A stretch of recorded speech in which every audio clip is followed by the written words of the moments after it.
The new Japanese tank destroyers are absolutely disgusting if they continue in the trend of the Kari, and that is exactly what we're seeing today in the replays that we do have, showcasing exactly why these tanks are very powerful and how they're going to impact the game when they do come in. So I'll be interested to see your guys' thoughts, and let's jump into the replay, the first one being on Malanovica. And this is a brilliant map for the Kari because not only can you use the high alpha damage that these tanks will have, but you also have the ability to use that armor, and if you can manage to get hull down or hide the lower plate, these things can really become some of the best tanks in the game. And of course the Kari is a vehicle that has a very nice turret, or lack of turret I guess, in terms of the superstructure that's allowing you to get into a position like this on Malanovica where you're able to deal with some of the mediums with great turrets and some of the heavy tanks as well as we move through this game. But already picking up 2.4 thousand damage in a very short period of time and really not having any way of being penned by anyone else. So yeah, I mean, these tanks are absolutely lovely, and when you're in this scenario where you have a ton of vehicles that are available for you to hit, you can soon deal a massive amount of damage. And of course, because you are quite heavy, you have the possibility of ramming opponents too. But didn't quite get to ram the Progetto. You could see our Kari player here was intending to do that, but yeah, a fantastic result from the hill. But what do you do from here? Well, of course you can push over to the side, use the bushes in between you and the opponents. You have to be careful of this area or over here, which you can get side shots from, and of course the Progetto over here who could spot you and fire a couple shells into you, so you have to be very careful when moving up to this position. But if you can use it and you can remain undetected, then yeah, from here you can get some really good shots onto the people camping in the bushes where the T-3485M is. Now, pushing off down from the hill is a terrible idea in 99% of scenarios, especially when you're on your own, so you never really want to be pushing into where the Borsig, the T-3485M are, and the Super Hellcat, because you just won't realistically spot them very easily, and so yeah, you can end up getting farmed pretty quickly. And of course you want to prolong your engagements in the Kari and not open yourself up to any side shots, which could potentially happen from things like the Progetto 46 as you're pushing down the hill. And in fact, coming up to this spot is a great way to find yourself up against opponents, as well as use this bush right here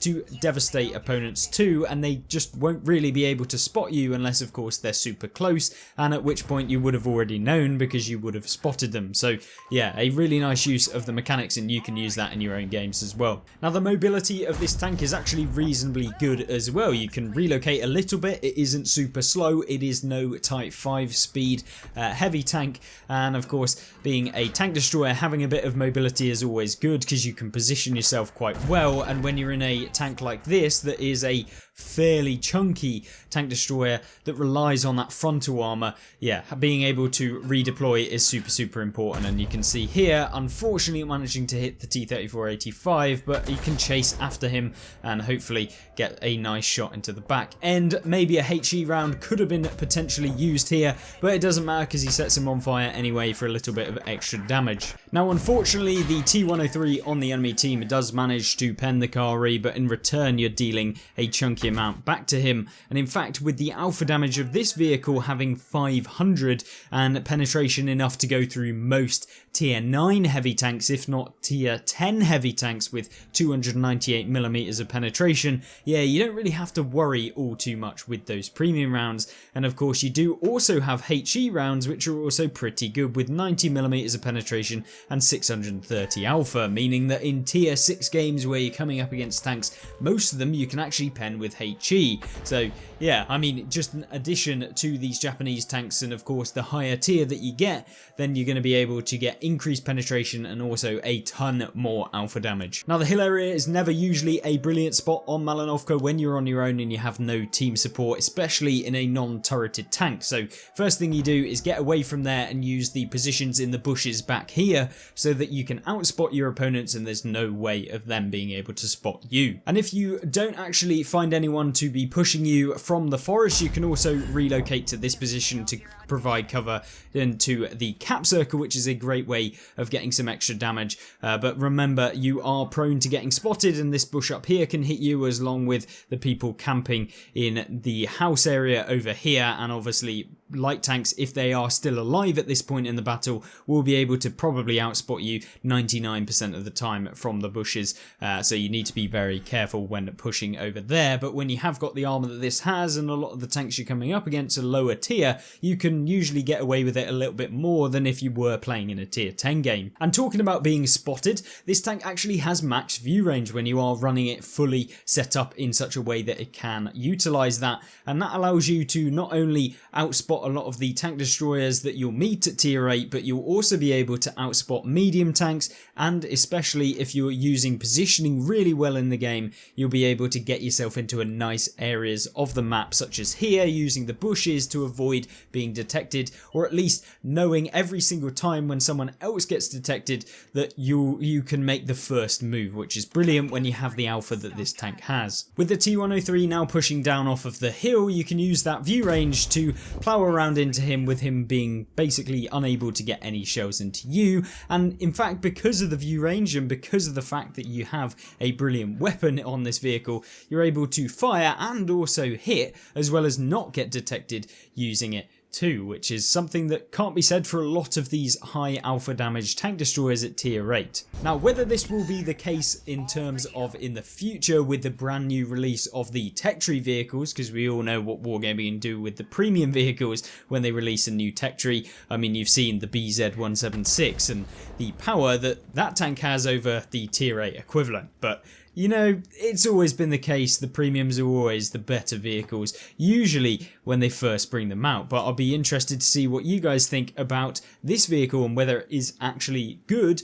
or whether you think that this is a tank that is, you know, very situational due to that fact that it doesn't have a turret, and although the armor is good, it is very much a press 2 to be able to pen. So yeah, I mean, either way, a brilliant result so far in this game, and it only finishes up even better. And there you go, an easy round into the T103 there, picking him up, and now just one artillery left. And when you have only 100 hit points, or just over 100 hit points left on your tank, it is a little bit of a risky scenario, so you have to take a good approach to find out where this artillery is, even if it is a tier 6. If it catches you in the side or rear with the heat rounds that the M44 has, can definitely deal enough damage to take you out. So especially in this sort of scenario, you definitely want to be using the view range. It's very unlikely that the M44 is going to be able to outspot you, and of course you have the alpha to one-shot him very easily. So yeah, just a easy shot into him, picking up the 12th kill of this game, and a brilliant result, picking up 8,000 damage. But that's not it. Let's jump into the next replay where you see a whole lot more. Now then, what about if you take this tank and slap it into a town map like Ruinberg? Well, this tank is brilliant because of the frontal armor, and because of the fact that you can use tank positions against tanks where you can get hulled down, then this vehicle becomes super hard for the enemy team to reliably deal with without taking a ton of damage and without exposing them a whole lot. And I mean, tanks like the Ferdinand, they have really no real reason why you'd want to be dealing with a tank like the Kari, and considering that this tank just has far more reliable armor that can't just be easily penned with premium every single time at tier 8, then yeah, I mean, it kind of feels bad coming up against some of these tech tree tank destroyers. And I mean, the Ferdinand being much slower than the Kari, obviously having probably less effective armor than the Kari, there's not a ton that it can do. And unfortunately for the VKP, obviously not having the full awareness necessary to find out that the Kari is going to be aiming at him from here. And this is exactly what you want. Use the accuracy that the tank can get at closer ranges. Accuracy at longer ranges with this tank is not particularly absolutely insane, and that means that, yeah, well, you have to kind of be up close and personal to a degree, as well as be able to find yourselves in a constant spot where you can keep firing, because as soon as you start sitting at the back trying to snipe with this tank, not only do you risk not being able to get reliable damage throughout the game because you can't find anyone, but because of the accuracy not being insane, means that, yeah, you're going to miss some of those shells when you're trying to shoot from longer ranges, which means at the end of the day, not only are you missing out on damage from being at the back, but also missing out on damage because you're missing your shells. So yeah, I mean, it's not a genius overlay of commentary there, but I mean, you guys understand what I'm trying to get at. Knowing that the majority of enemy tanks have actually moved into the eastern side of the map from here, you can use this brilliant spot which is able to, at the beginning of games, get you a ton of damage. Maybe not so much in the Kari itself, since you want to be using the spot that you saw at the beginning, or potentially using the spot in H and J 2 and 3 on the corner to be able to get free shots into opponents. This one, however, in the mid game, when the enemy team have won the kind of eastern side of the map like you're seeing here, is a good spot, but you have to be very careful that you don't get spotted yourself, and tanks like the Borsig, who obviously bounced off of this tank earlier, managed to get some shells into you. And although playing like this is risky because of the frontal armor and because of the fact that no one's coming from the side, you can quite easily sit here, and especially if you're able to get multiple rounds off, it's not probably the best thing you can possibly do, but it certainly will give you some brilliant results. And unfortunately not able to use the HE round and pen the Borsig. Wargaming things, but you know, either way, able to reload now, and he places one in there. Looks like it hit, fingers crossed it dealt the full damage, and of course you can increase your damage per minute in that sort of scenario and come away with just an insane amount of damage. As you've seen, picked up 5.4k damage, and the damage is just going to keep building throughout this replay. And of course, managing to finish off the Borsig there, he for some reason stayed in the exact same position, and with a shell like that, it's just never going to bounce off of the Borsig with an AP. So a brilliant one there, but the game is not all won, because although they are kind of up by 2,000 hit points, so you'd expect to win at this point in the game, it is not a given, so you have to play quite well at this point. But with the Astron Rex being taken out of this game, he can now push towards the cap. Unfortunately,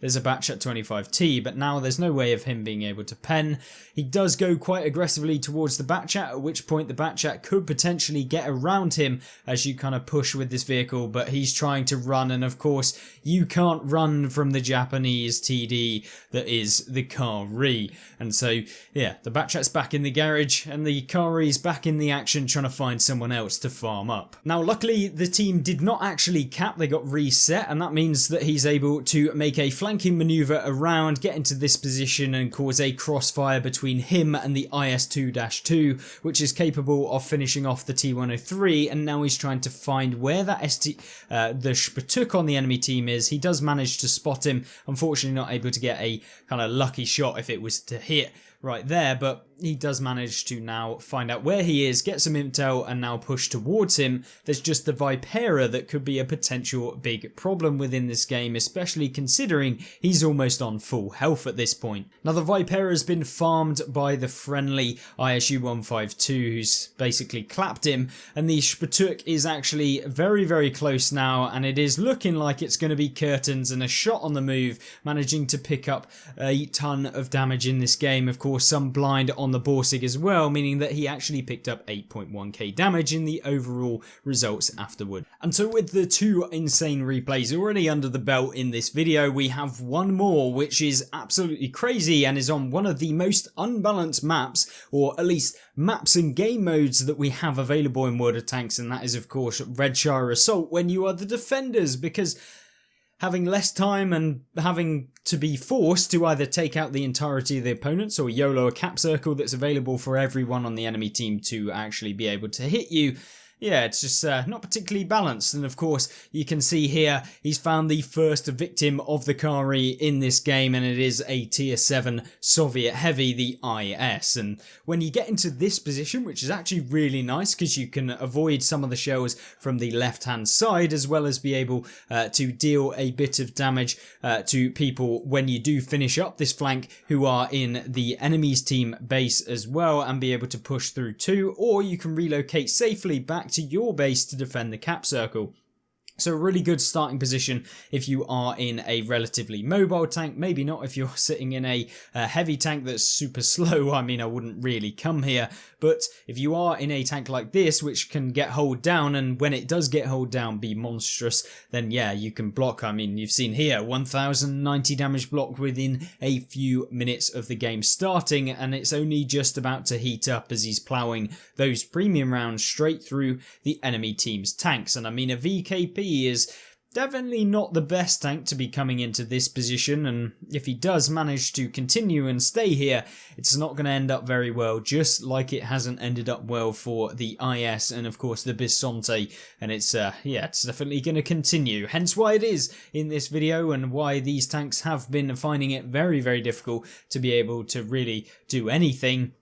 And there's not a single shot that has realistically been too much of a problem from these guys. They do not have the alpha to really reliably trade with you. Yes, they may have the hit point advantage when you look at the VKP, but it is not that significant to the point where if you continuously sit in front of this thing, you're going to be able to survive for very long. And oh, looks like there are 3 vehicles now spotted in this corner, which is lovely when you have been clapping the enemy team very so easily. And with the alpha, you can see it just becomes a problem of, oh, how long is it going to take me to reload till I get the next bit of damage? And at this close range, like we talked about on Ruinberg, you can get some really effective damage because of the fact that enemy teams are not going to be able you're not going to basically miss anywhere near as often as if you're sniping at the back, like the Tiger 1 on the team.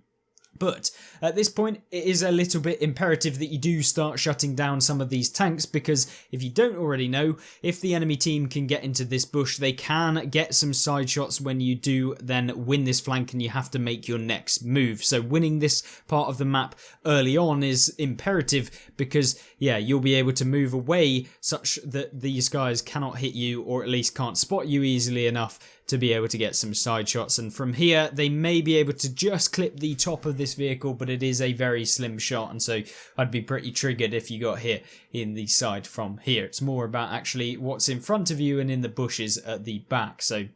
either way, there's the first shell coming in from the left as we anticipated, and it's the Tiger 1. Not a big problem. It's probably not going to be able to reliably hit you, so you don't have to worry all too much, and the fact that it bounces is even better. Now, unfortunately for the Caro, he does get taken back to the garage, but now is the promising point for the game. This is where you can change the game from being good to great or brilliant, and that is what you do next. You either end up just sitting on 5k damage and not really being able to do a lot, or you actually can start pumping out even more and churning out more damage as you basically force the opponent's hand into either just YOLOing you or trying to get you, or go for the cap circle, at which point you can then make your way back to base, and that is going to be ultimately what you want to do. Now, you'll note that the M41 Walker Bulldog is actually close by, and that is a fairly okay position, but it isn't ideal because now he's been spotted, and unfortunately for the Bulldog, it's really not going to be particularly all that great, and it actually allows him to ram him, which means that he can shut him down with just 1 shell, and that is a very nice result to get him out of the game, as it means he can't get around the side of you, and that allows you to hopefully get side shots like the Tiger 1's been trying to get in this game on to the SMV, the Centurion, the Super Hellcat, and the rest of the enemy team, since they're pushing up on the hill, and this is literally pretty much every game on this map. You'd be very much triggered to find that you lose in this matchup when defending, especially when you have got a competent player behind a tank like this that's top tier. Now, unfortunately for the Tiger 1, it's going to be his name day, and he's going to be sent back to the garage very shortly, and it's not really worth firing at the Tiger 1 unless you really do have to, since he's going to be reloading. And here we go, the Italian tank destroyer. Get back in the garage, my friend. You can't quite the Japanese. And yeah, hopefully these tanks do end up being like this, and where, you know, they may not be overpowered. No one's going to call the Kari completely overpowered or anything like that. But they are definitely very strong if you can use them, like you've been seeing things like the 704, where you can kind of get up close and personal such that your accuracy doesn't really become a problem. But also you can bounce a few rounds, and you are mobile enough to at least get forward when you need to, and making sure that your positioning is on top is going to grant you the best games possible. And yeah, what a brilliant result in all 3 of these games. And of course, thank you very much for watching. I hope you do enjoy, and let me know what you think of these Japanese TDs and if they really are going to be as good as hopefully we've seen with the Kari, and at least probably more of a balanced class that we've seen in the game. I hope you enjoy this video, and of course make sure you subscribe, or else the next Kari that's in your game is going to amarak you.